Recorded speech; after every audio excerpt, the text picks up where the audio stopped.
Welcome to Spiritually Fierce, the podcast.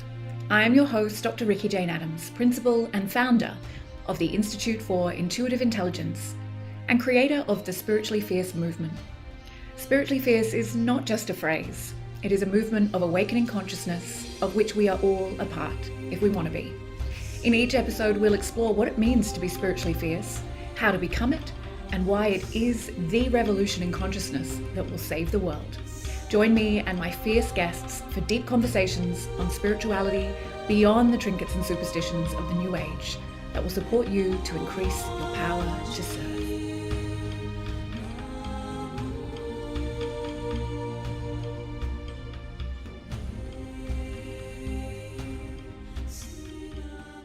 Welcome everybody to season 2 of Spiritually Fierce, the podcast. And season 2 is all about difficult spiritual conversations. And Amelia is someone I have known. We've had a shared podcast interview several years ago, but I've followed her journey through social media and feel like there's this knowing, even though it may be completely in my imagination.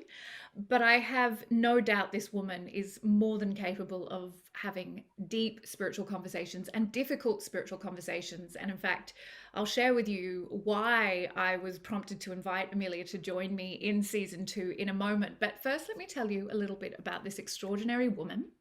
Amelia is a women's coach, astrologer, writer, TEDx speaker, breathwork facilitator, and yoga ERYT 500 teacher, which means you've done 500 hours, yes, whose own experience of trauma and womb healing set her on the path to helping women find healing, liberation, and expansion in body, life, and business. Welcome, welcome, welcome, beautiful woman.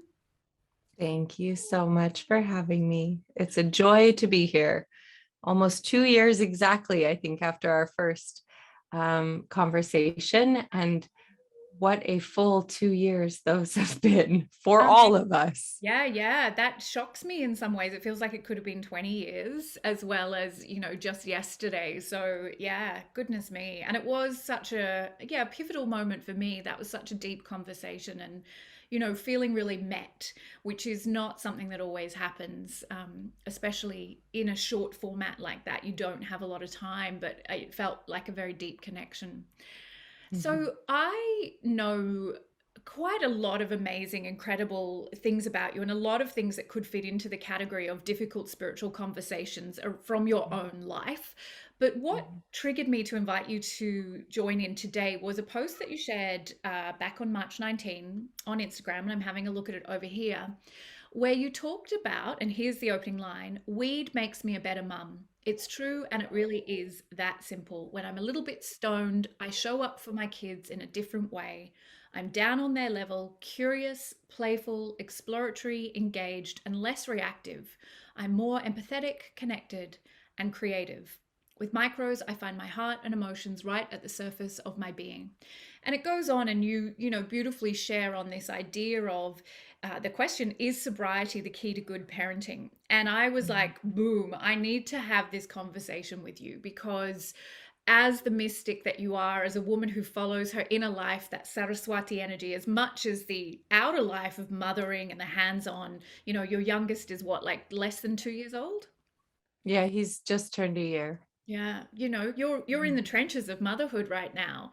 Mhm. So I want to ask, really, just tell us what's brought you to this point where that being a little bit stoned is how to be the best mother you can be, and everything else that you want to share with us. Mhm. Yeah, so my relationship with substances started pretty young. I would say in adolescence. My parents were not averse to substance use. They drank recreationally.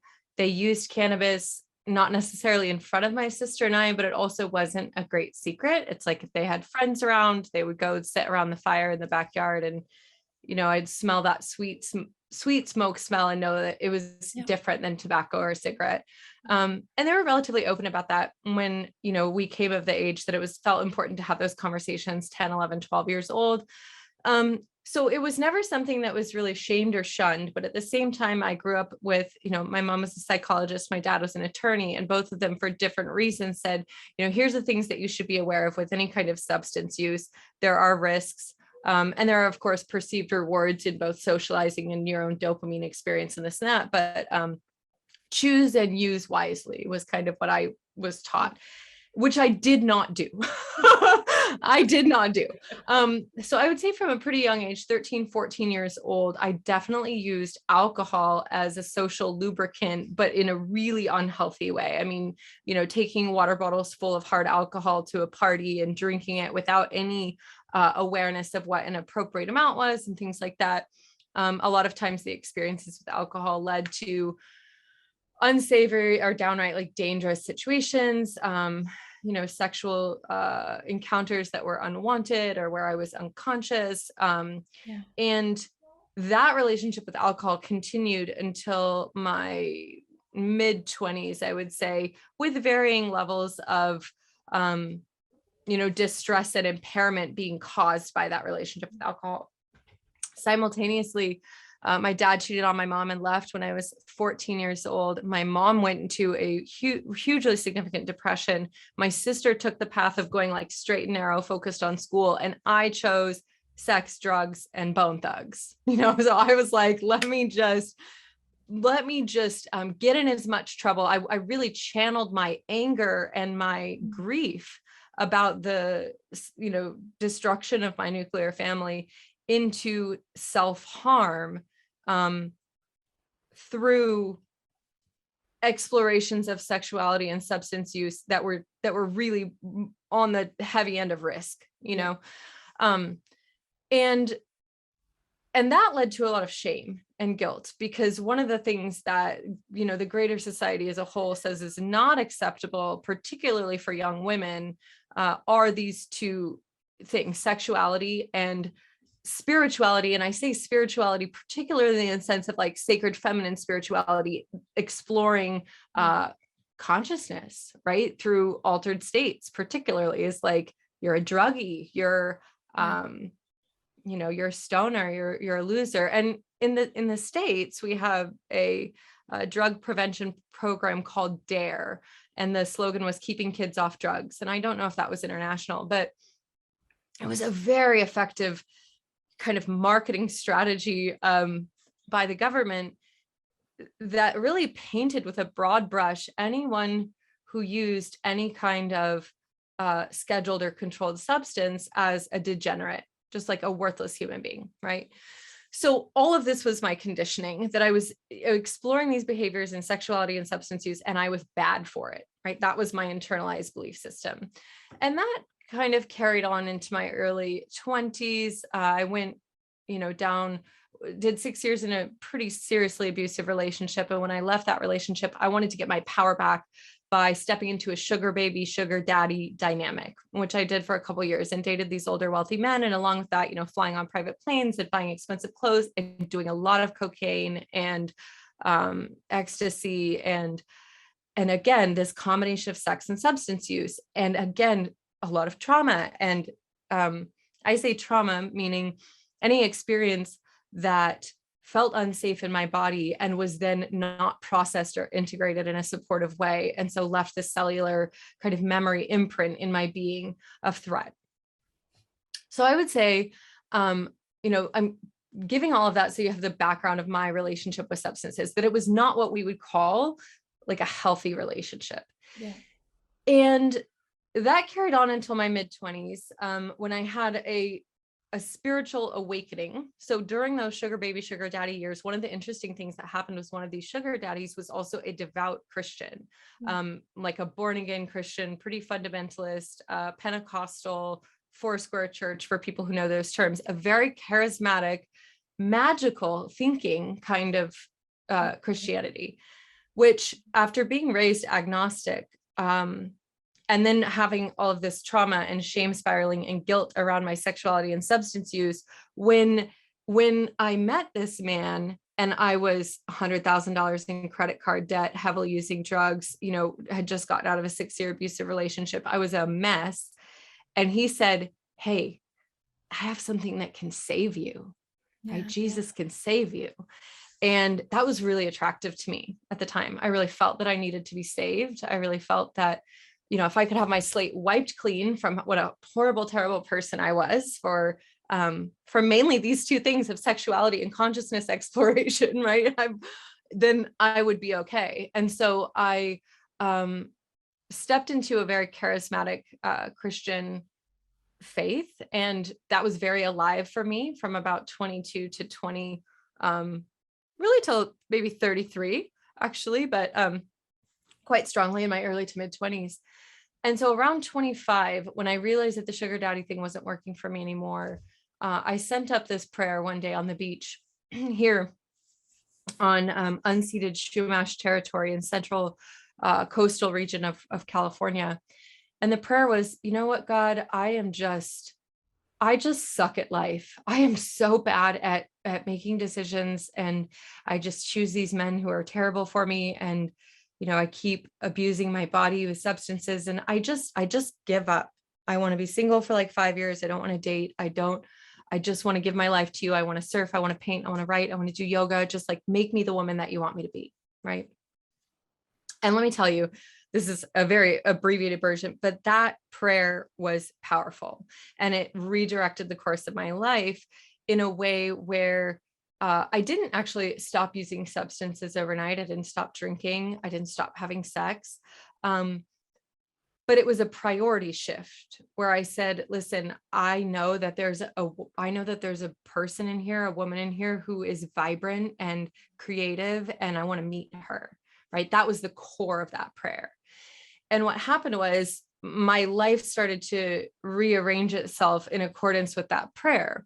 And as it did, my relationship with substances and my own sexuality also changed, where both of those things started to become healthier, in that, like, I was no longer drinking to, blackout. And I just dumped all the Coke in the toilet and was like, I'm done with cocaine, right? That just was kind of an easy let go. I met a man who I've now been married to for, I don't know, a decade. And he was an incredible embodiment of loving masculine energy, and really helped me reframe what men can be, right? So all of this happened. And I say this because my journey did not really include a period of like sobriety, in the sense of cutting out all substances and, getting on the wagon. But what did happen is, as my relationship with substances and sexuality both started to shift into something that was more neutral, I found that my lifelong relationship with cannabis specifically was now not really something that felt harmful at all, but really just felt like this helpful ally for creativity and really for pleasure, actually. And so the relationship with cannabis has been with me. I'm 36 years old, for 22 years, off and on, mostly on, but not in what most people think of. Like, it's not like the movie Half Baked. I'm not like stoned all day, every day. I partake in a mindful way to intentionally shift my mind and my body into a better place. Yeah. And so, when this question that you're asking, or that we're talking about, of how does cannabis or psilocybin, microdosing mushrooms, relate to my parenting, over the past few years, as I've really deepened my relationship with earth-based spirituality, and this is part of the story that didn't get told, but the shift from Christianity to sacred feminine and really seasonal, cyclical spirituality has been happening gradually over the last 6 years of my life. And with that has come a new deep appreciation for these medicines, these teachers. I really consider them teachers, allies, friends, partners that come from the earth, who have a different kind of consciousness, and who, in relationship with them, invite us to maybe link our consciousness or shift to be more in their way of understanding. And it's a huge benefit in my life today. Like, cannabis makes me exactly what I said in that post, more present. It takes away the kind of anxiety and sense of needing to be doing something else, right? It shifts my lens to one of appreciation and curiosity. And I think that that lens of appreciation and curiosity, regardless of whether you get there with a substance or you get there with, affirmations, or you get there with whatever practice, help, meditation, mantra, whatever helps you get there, that lens of appreciation and curiosity is a key that opens the door to connection, right, with other human beings, with yourself. And so my relationship with both cannabis and psilocybin in the last few years has become very intentional, and one in which I'm asking these wisdom teachers to help support me in my life so that I can be more of the woman that I want to be. Kind of like that same prayer on the beach, right? Please help me to be more of this vibrant, creative, curious, appreciative woman that I know I can be. And they're tools. Yeah. I think they're tools. And I think it comes down to, like, what is your relationship with those tools? Are you using them? Are they using you? Yeah. Yeah. Which determines, is it working for you? Yeah. Yeah. Love that. But that is often not even a question that people get to ask, because the demonization of anything that is not legal according to, both Australian and American Mhm. law means that there is an immediate assumption that it's wrong, right? So Mhm. there isn't even a space of, am I being intentional in my use? It's that shadow side of, this is an illegal substance, or this is a substance that is a party drug or gets me high, or I use it to the point of blackout, or completely checking out of my life. There's no, or very little from my perspective, education or invitation to sit with it in a different context. Now, we know in Mhm. the spiritual world, spiritual or fringe communities, there is probably more of that. But even so, I still think there's a lot of people who are either suspicious or misuse, don't intentionally use plant medicine or allies that could be used intentionally. So I think the fact that you had all of this prior experience, even though the context of so much of it was perhaps as party girl, means Mhm. that you've got there's a permissiveness. Like, I'm open to having a curious relationship now, because I'm not immediately assuming that it's bad or illegal or just there to get me messed up. um, Mhm. and I wonder how you feel that we can begin to bring that conversation in. I mean, is it possible, whilst legislation still says you will potentially go to jail if you participate? Or do you think it's happening at a ground level, has always been happening at a grassroots level, and is just going to take time?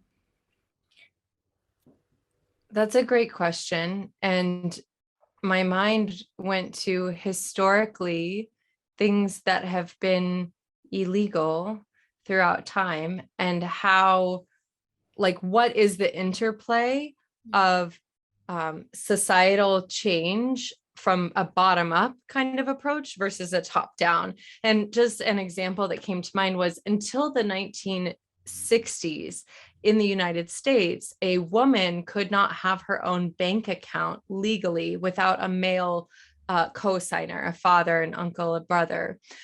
It was illegal for a woman to have her own money, right? And so when we think about that, even 60 years later, we think, well, that's crazy. That's nonsensical. And that's wrong. And that's not fair.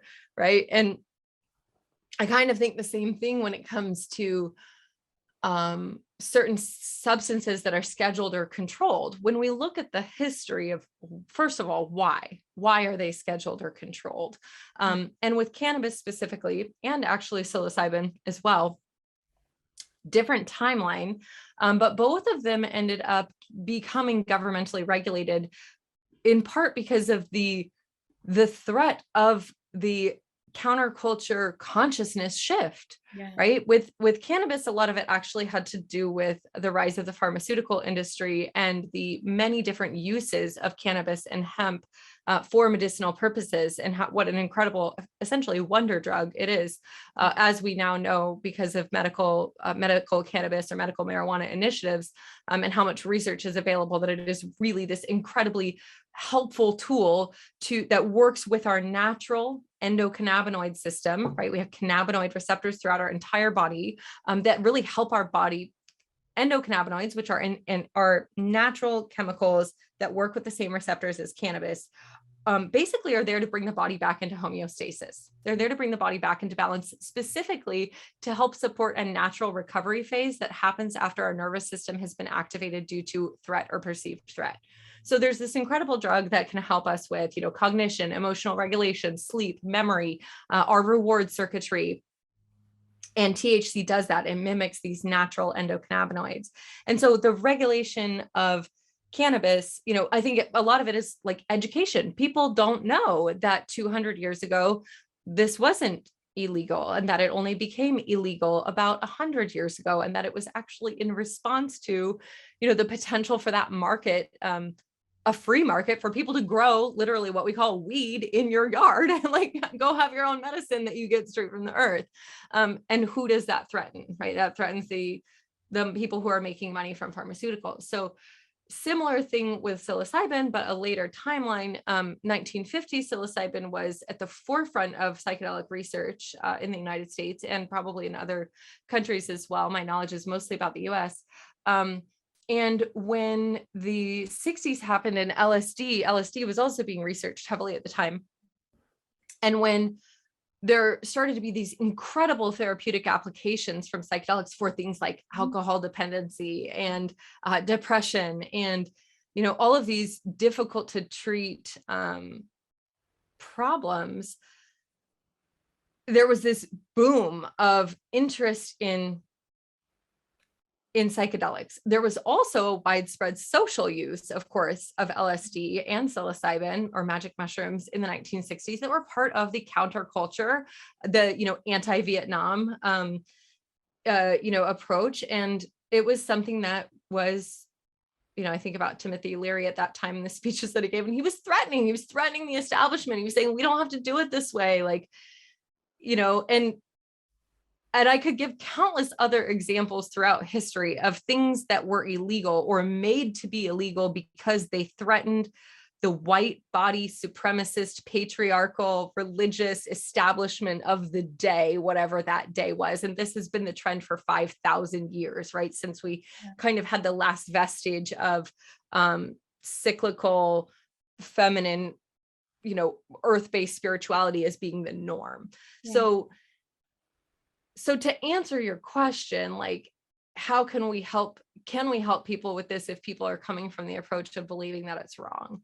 I think we need to lead with curiosity and compassion and understanding that, like, some people are going to have those deeply entrenched beliefs, and because of that, they're not going to be willing to explore the potential benefits of this for themselves, and they're going to stigmatize and villainize and demonize and shame other people who are choosing to use these medicines. But I think that right now,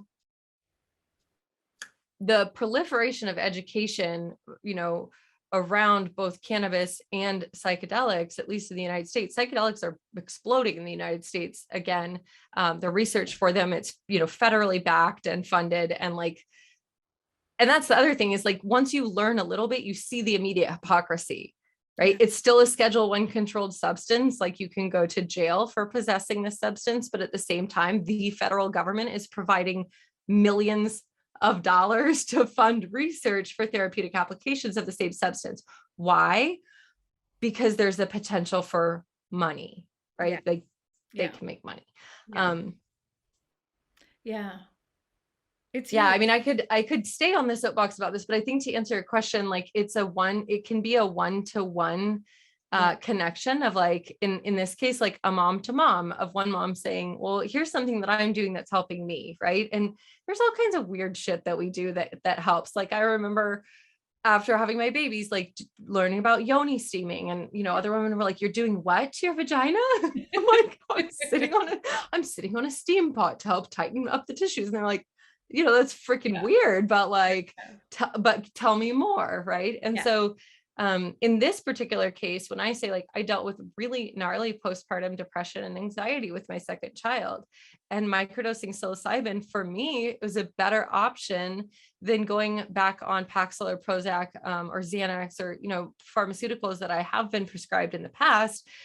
That I didn't like the person that I was when I was taking them. So um Yeah. yeah, everybody's going to be different in their belief system around this, but I think that the more that we can educate evidence-based information about the science of how these uh plants and fungi work in the body, it starts to soften a little bit and become less weird to think about having a relationship with a plant that grows in the earth, or the fungi that grows naturally in the earth, than having this. And this is, by the way, not shitting on antidepressants or anti-anxiety medications. You take what you need to take to feel how you need to feel and to thrive in your life. But when we think about synthetics and then, you know, earth-based medicines, it's like this doesn't have to be valorizing one or over the other and making one better. It's like they're both just Yeah. tools that you can use to help yourself feel better. Absolutely. And I think what happens, Amelia, for so many, well, let's keep talking about mothers in particular, but I think it happens for a lot of us, is that we end up in this no man's land. A lot of spiritual people, or a lot of people who are antidepressants. So they don't want to go down the pharmaceutical path, but Mm-hmm, they're not thriving, right? Their mental health mm-hmm, is not thriving, their well-being's not thriving. And especially as you wake up on this spiritual path, it's hard, it's destructive, it's intense work. But then mm-hmm, they're also indoctrinated with the idea that plant medicine is bad or wrong, or that if you will be that loser stoner, fringe dweller outcast if you mm-hmm, participate in that. And so what ends up happening is you go for what is publicly endorsed. And what is that mm-hmm, largely? That's booze, right? And so you see mm-hmm, a lot of people, I see a lot of people self-medicating with alcohol, and it's easy. It's readily available. I mean, we literally in Melbourne, the city I was in during the campaign, during the lockdowns, we had the world's longest and harshest lockdowns of anywhere in the world. But what was the message from a governmental level all the way down? It was meant to be fun, but it was very serious in the way that it was effective, is that drink your way through this, right? That was the mm-hmm, message. And it was and when the lockdowns ended, the premier came out and said, get on the beers, right? Like, now you get to drink more because now you can drink in mm-hmm, public. And I think, from my own experience, which I shared a little bit with you before we began, and I have shared publicly, is that my journey with alcohol since I began drinking at 17 has been abusive, and mm-hmm, sometimes more, sometimes less, right? But I was seeking something. I was seeking something that I couldn't find anywhere else and had never been told was okay. So my mum's a teetotaler. We were, drugs are bad. All drugs are bad, blah, blah, blah. Like, that was the messaging I got. So when I did start, taking ecstasy, which I loved, in my 20s, it was a secret. I had to hide that behavior mm-hmm, because even though I had some incredible spiritual experiences, and then, of course, mushrooms and acid and things, it was never safe to have those conversations in my family or in my community. My sister ended up being a drug addict, so it was even more taboo. mm-hmm, So what I feel like is that I missed out on getting to understand that it was okay for me to be yearning for and desiring for that something that would help ease the anxiety of being me in mm-hmm, the world, being a live wire in the world, mm-hmm, which so often as spiritual beings we are. And then moving into motherhood, oh my God, that was the biggest disappointment of my life. Like, I thought I was going to be the quintessential earth mother, and I didn't get it, right? I just didn't get it from the minute that it happened. uh-huh, And I read your post with almost some grief in me, because I thought, fuck me, if I had had any permission to explore this as a way of accepting myself and Mhm, intentionally and consciously engaging with altered states of consciousness to come into my heart, into mhm, presence with my beautiful children. And I, mhm, did end up medicated after my second son, and again totally support, antidepressants as required if required, but mhm, that was because it was the only option, right? There was mhm, nobody in my world that I knew who was saying, here's another possibility. mhm, So that's a long share, but I really just wanted to mhm, just say how much what you shared meant to me, because it just opened something that was, I guess, a well of grief. Like, I suffered mhm, through a lot of the early years of mothering. mhm. I suffered through them. I And think a lot of mothers do. yeah, It's not an easy, I don't think it's been an easy path to walk at any point in history.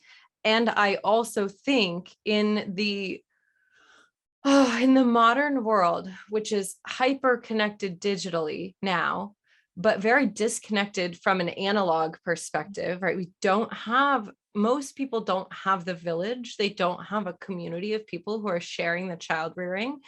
And as women specifically, one of the ways that we bond is through like the co-regulation of sitting and talking and singing and sharing stories and raising children together and cooking together and doing the labor that needs to be done together in community. At least, again, that's the way that it was for many, many thousands of years, probably 30,000 years. And then with, only the last couple hundred and the rise of industry and technology and people, women specifically, women and children no longer being at the center of society and communities. We're not meant to do it alone. Like it is a thankless job that there are no breaks from. Like I'm in an interesting season right now where, because of different sickness and travel and things, both my husband and I are going on about 2 months and just like developmental stages of our children, 2 months without any significant rest, right? Without any support really from outside family members, because our family members are, 8, 10, 12 hours away. Um, and thank God we have a really great, solid relationship. mm, But over the last year, it's interesting to talk about alcohol because it is totally sanctioned. You know what I mean? Cheerleaded. It is like the Greater Society says, yes, drink. And we, interestingly, because I got pregnant 2 months into COVID, we weren't really drinking through 2020, which was not the norm, right? Everybody was boozing really hard. And we just didn't have alcohol in the house. I was like super sick with morning sickness, and so wasn't drinking, as my husband wasn't drinking. But in not drinking, were observing what was happening, when we'd go to the market or we go to Costco or we'd talk to friends or we'd see people on social media, and we were watching how this was the socially acceptable coping tool or coping mechanism to navigate this unknown, unfamiliar landscape of pandemic. And like, no shade on that to anyone, but it is interesting and fucked up, frankly, that like in your case, the government, the governing bodies who are there to supposedly, tell us how to operate in society and do well together are saying, here's a great solution, drink. yeah. You know, when I do educate around this a little bit, one of the interesting things that I found, and this is globally, universally true, that the substance with the highest risk in terms of bodily injury, community harm, criminal activity, et cetera, et cetera, et cetera, et cetera, et cetera, bar none, is alcohol. Yeah. And, after that, there come, some of the like opiates and cocaine, and then this, different stimulant substances. And then down over here at the lowest risk category, cannabis is pretty low. It's a little higher than psilocybin, but the lowest is psilocybin. And Mm, so it's interesting to me because, you know, in some ancient Vedic teachings, it's taught that Lord Shiva actually gave cannabis to humanity for pleasure, right? That is the teaching. So like really long-term history of it. When we look at, if you read Food of the Gods by Terence McKenna, who is an ethnobotanist and scholar, did a lot of work around psychedelic advocacy. In the book Food of the Gods, he teaches about the history of all of the different psychoactive substances, or not all, but many of the different psychoactive substances that we engage with. And he presents a really compelling argument that hominids, human-like creatures, have been engaging with psilocybin since the earliest possible history, and that even the activation of new neural pathways that happens from psilocybin use could very well, by pregnant and breastfeeding women specifically, could very well be part of what's called the stoned ape theory of how did we have this massive evolutionary advance where our brains not only grew in size, but grew in apparently function and activity over such a short period of time, relatively short period of time. And it's like, to me, it's just interesting that we would think these oldest wisdom teachers, when I think of these plants and fungi, I think of wisdom teachers. And as mystics, and I know that's who's listening right now too, as spiritual, people who are walking a spiritual path, what if you had the opportunity to sit, and you do, by the way, but to sit face to face with Shiva, right? To sit face to face with Ganesha, to sit face to face with Kuan Yin, to sit face to face with any spiritual, with Jesus, with any spiritual teacher that you can name. Now imagine that there were some teachers who were even older than all the names we know. Imagine that there were teachers who have been here since the very beginning, and that you could go and sit with them. And in sitting with them, you could receive their wisdom. And you could receive their activation of understanding more of who you are and why you're here and how to live in this human experience in a good way. Yeah. How would you go to meet those teachers? I would go with veneration and humility and respect and gratitude and love. Thank you for teaching me about my life. Yeah. That's fungi. That's the mushroom teachers. They have been here forever.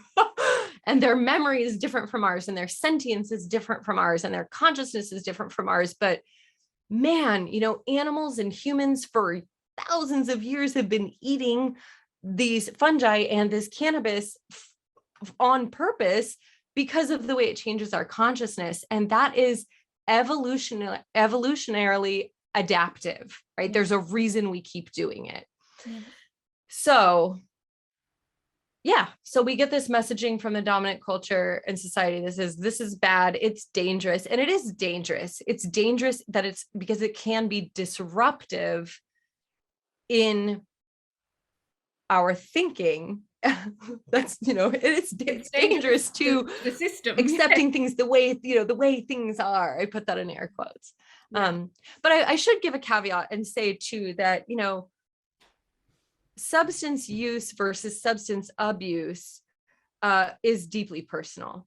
Right. And so just because I can sit and currently say this is a positive relationship for me to engage with these plants or fungi in this way does not mean that that's going to be the case for everybody. And it's absolutely possible to have an unhealthy relationship with cannabis that causes distress and impairment. It's absolutely possible for people to, be way too stoned where it's not creating connection and presence with your children and enabling you to feel more creative. But it is maybe making you, too sleepy and unsafe behind the wheel, or checking out, or, eating too many Cheetos or whatever. Right. So it's not that this is like the answer for everybody. But it is really important to me that we reclaim some agency in our relationship with consciousness and with non-ordinary states of consciousness, right? That should not be legislated, in my opinion, any more than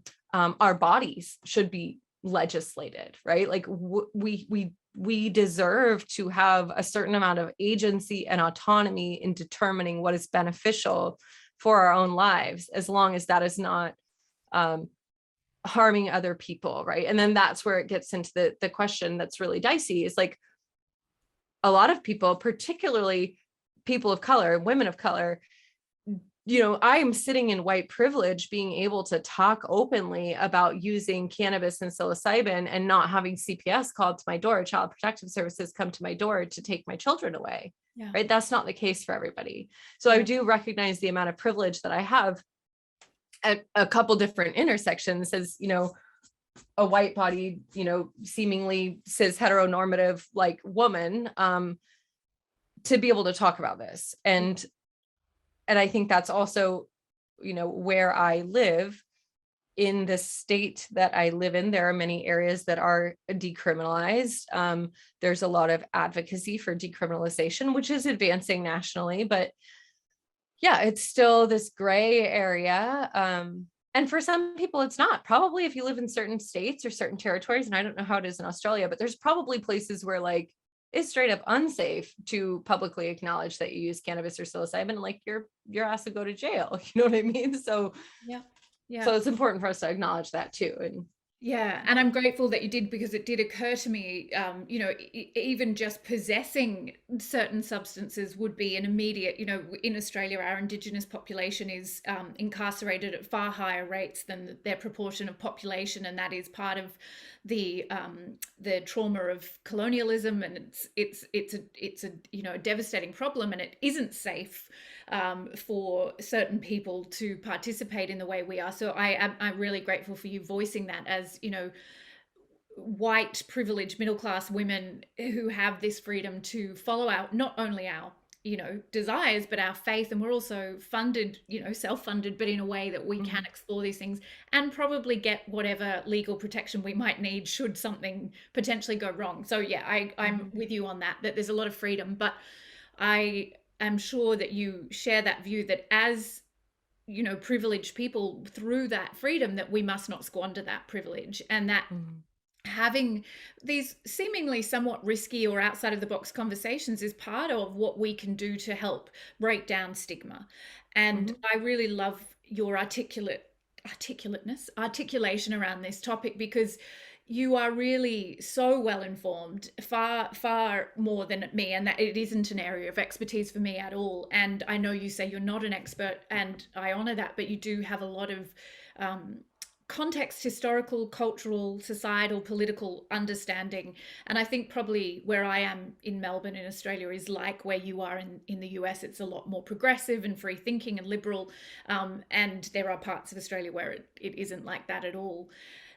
I really, there's so much I want to sort of unpack, but I'd love to just start or just ask some really practical things that you don't have to answer. And of course, we're in a different country. The audience that listens will be global, so it'll be different everywhere. But what if I wake up one day and I'm like, you know what? I do want to start exploring this intentionally with full consciousness. How do I go about even just procuring magic mushrooms or cannabis? I know you mentioned that you use gummies, all of this stuff. For some people, that's like saying, how do I find any illicit substance? Like it would be, there's just that sense of it's so far out of context. So reveal only as much as you want. But I guess just those steps are really interesting to people who may be completely outside of this.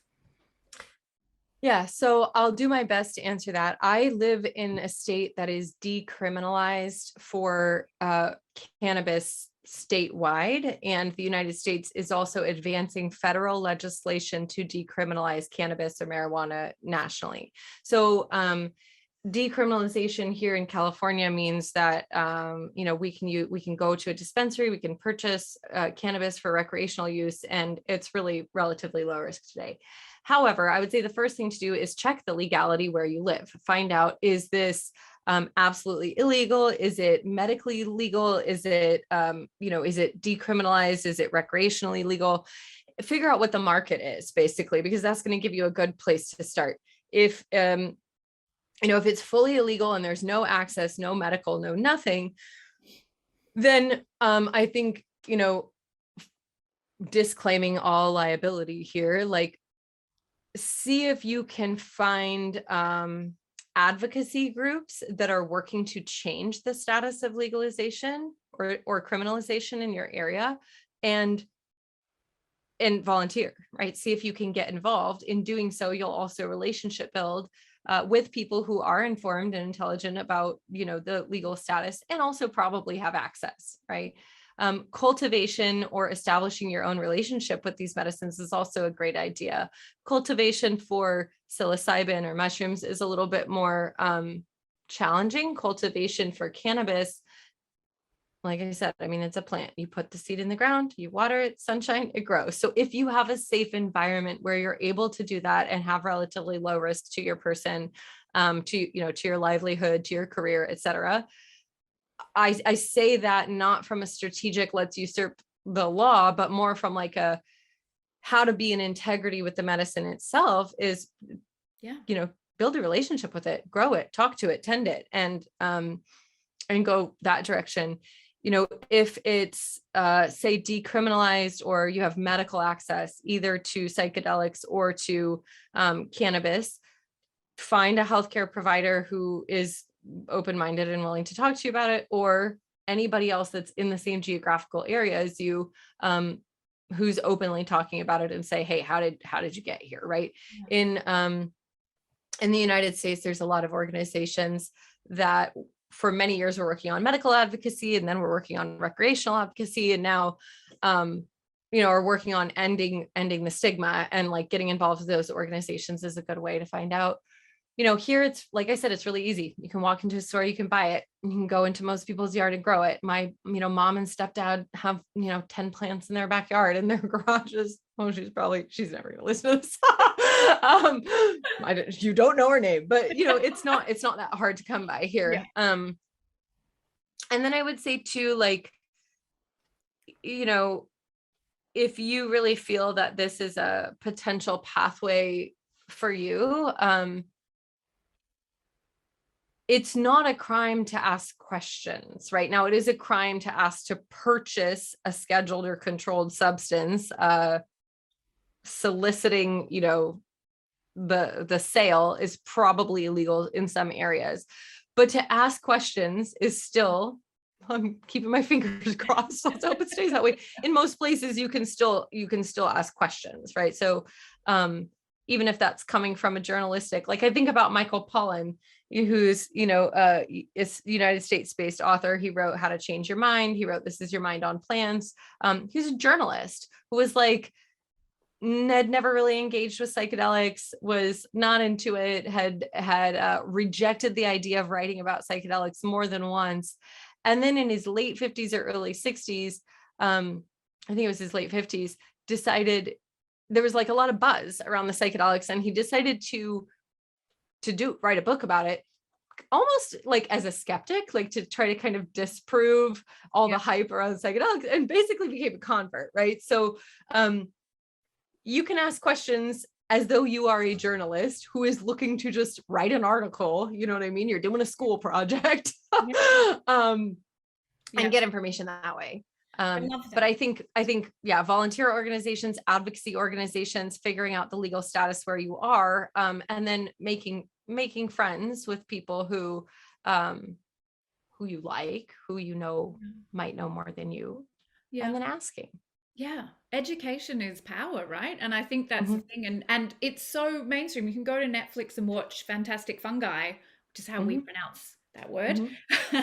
You can, that the access to information is there, and it's a little bit the same as, we still teach Newtonian science to our children when we all know we live in a quantum reality. It's like, take the time to get curious, educate yourself, ask questions, as you said, and break down the stigma, because there's a very good chance that we're shutting ourselves down from the opportunity to expand consciousness in a accelerated, safe, and intentional way, so far beyond what else is possible, and to end the cycles of abuse of other substances that are potentially legal or are legal but are causing us massive harm.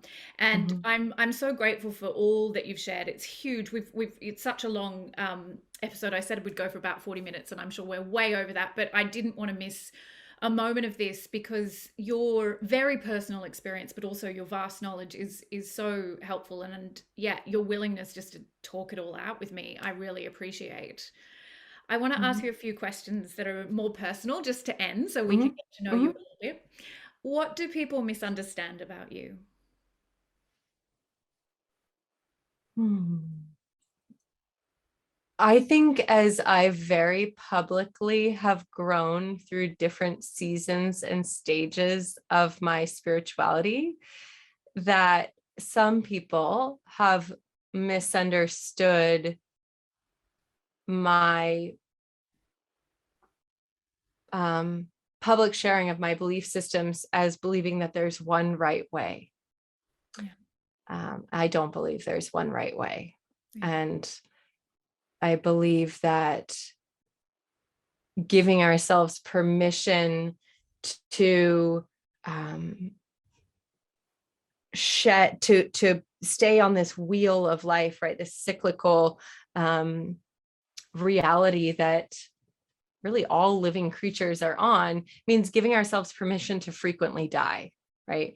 mm, Let jobs die, let belief systems die, and I think about specifically like going from really publicly being like, hey, intersection of Christianity and yoga philosophy, right? Back in 2017, I was really super excited about that and wanting to build bridges in that area.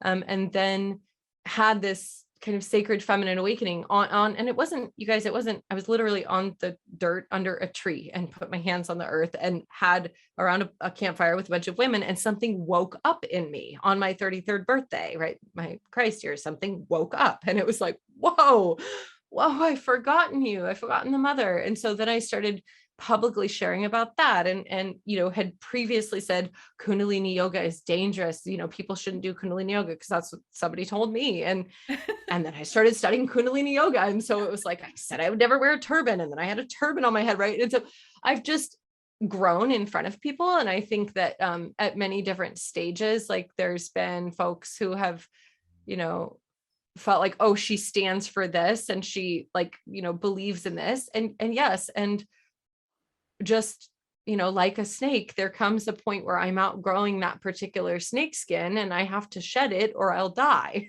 Right, like, and shedding it is a form of death, but it's a necessary death that serves birthing the new version of myself. And one of the things that I think I'm now committed to for the rest of my life is dying gracefully, yeah, and willingly, so that I can be reborn. So I think one of the misunderstandings is that if I talk about a certain belief system, that means that that's what I'm adhering to here to, for forevermore. It's like, it's only this, and I'm not that parochial, right? It's like, I feel like there's like spokes of a wheel that go out in many different directions, or like all roads lead to the mountaintop, or really, I don't even think, I think when we get into some of these non-ordinary states of consciousness where we have a different form of awareness, we're just like, oh, really, that's all it is? Like all of this seeking and searching, and it's just so simple, it's almost laughable, right? That really, it is all one. And that seems like a gross oversimplification, but ultimately there is an underlying web of reality that is, yeah, I don't know, as far as I can tell, one. yeah, um yeah. I in hear you. lots of different expressions. Yeah. What are you reading right now?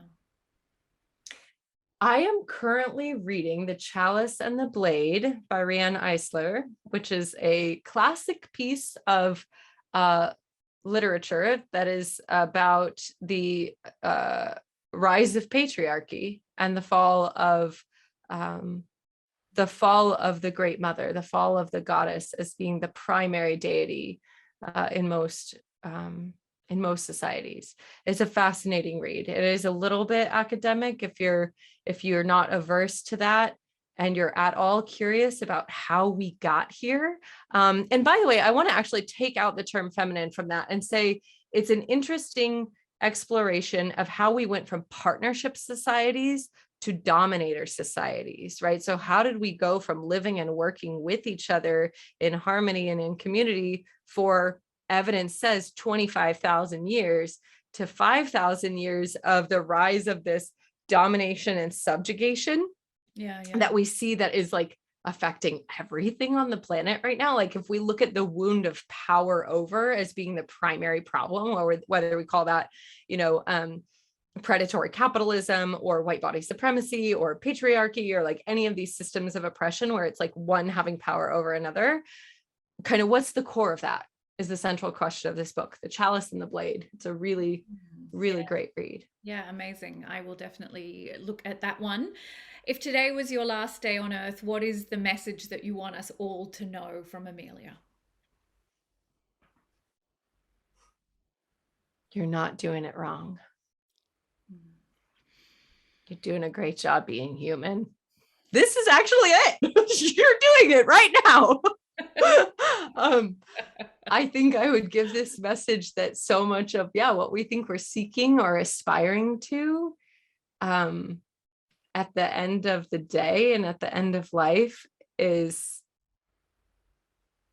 really, again, it's very trite, but like the core of this human experience is to create and to love, and to connect, to know something greater than the self and your relationship with that. So if you're doing that, if you're creating literally anything that you are with the words that you speak and the thoughts that you have and all of that, if you're connecting with literally anyone, you're doing it right. Or there is no wrong way. I mean, we spend so much time worrying that we're doing it wrong and looking for the path, the answers, Yeah. I would just laugh actually and give gratitude for this time in human form, because man, it sure is a trip. Yeah. Thank you. Thank you. Thank you for sharing so deeply and offering us. I know it's like the witching hour at your house, 6:30. We started you in the evening. So I'm so grateful for you stepping out of routine and coming into this container with me. And so nourished by your words and your presence. And really, really grateful for you. Just as you. Thank you. Thank you. The feeling is very mutual.